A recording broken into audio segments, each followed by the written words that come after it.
Hi, I'm Amy. Welcome to the kitchen at the Blue OK. Today we're making a raw gazpacho, hopefully from your fresh garden tomatoes or tomatoes that you're finding all summer long at the farmer's market. This is my recipe for gazpacho, but in about a week we have Top Chef, or a contestant from Top Chef, from Bravo's Top Chef, Mateen, coming in. He's also the owner of the restaurant Luna Basque in San Francisco, and he's going to come in and show us his gazpacho recipe. He has a raw gazpacho on his menu there in San Francisco. But today I'm going to show you mine. We've got some fresh tomatoes from our garden, some fresh red bell peppers, some cucumber, a little bit of basil that we picked from the garden today, about a quarter of a yellow onion, a little bit of lemon, and I have on my tray to use today some liquid aminos. I like these coconut aminos that I've been using in different things. They're similar to the Bragg's aminos, but they just have a wonderful flavor and give it a really nice saltiness to it. I also have a little bit of sea salt, black pepper, a tiny bit of red wine vinegar.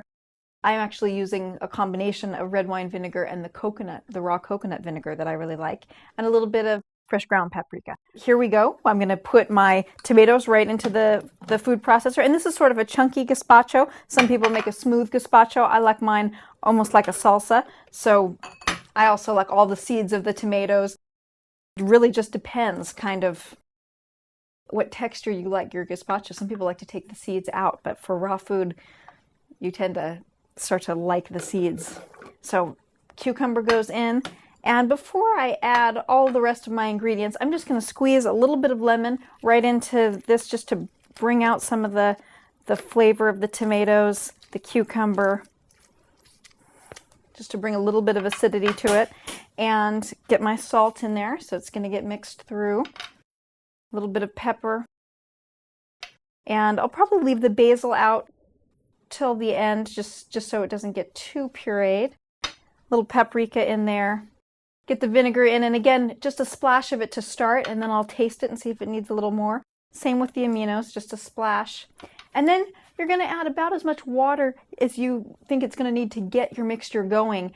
And you can always add more water, but you can't take it away. So be careful not to add too much water, or you're going to get a thin gazpacho. And like I said, this one's a thicker one. So I'm going to just put a little in. You can see it's just about that far up in the food processor. That's going to be the broth for the gazpacho. And then we're just going to start pulsing and just try and get it to a nice even texture.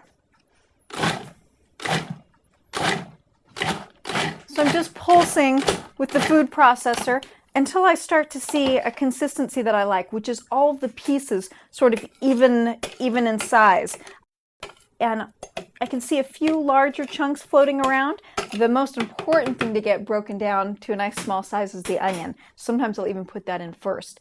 I also have a little chopped garlic and basil here that I'm just going to go ahead and add now.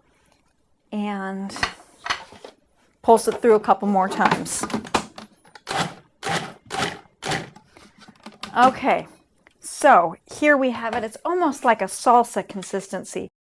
It's small pieces, but you're still putting something in your mouth and chewing it, as opposed to some gazpachos that are more like a broth. So this one, I'm just going to give a quick taste, make sure I like all of the combination of flavors we have going.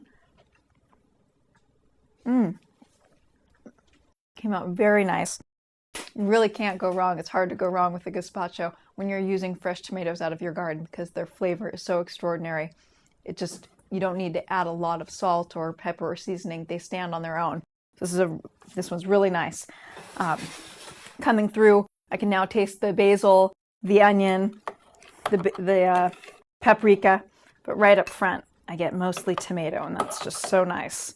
So I'm going to go ahead and spoon a little bit of this right into a bowl, and I love to chill this gazpacho. Most gazpachos are served chilled, and when you chill this gazpacho, the cucumber just gets nice and cold, and as you can see, the texture of it, it's a nice red color, and you get this lovely texture of all the little bits of tomato and cucumber broken up into bite-sized pieces. So it's just a lovely summer soup.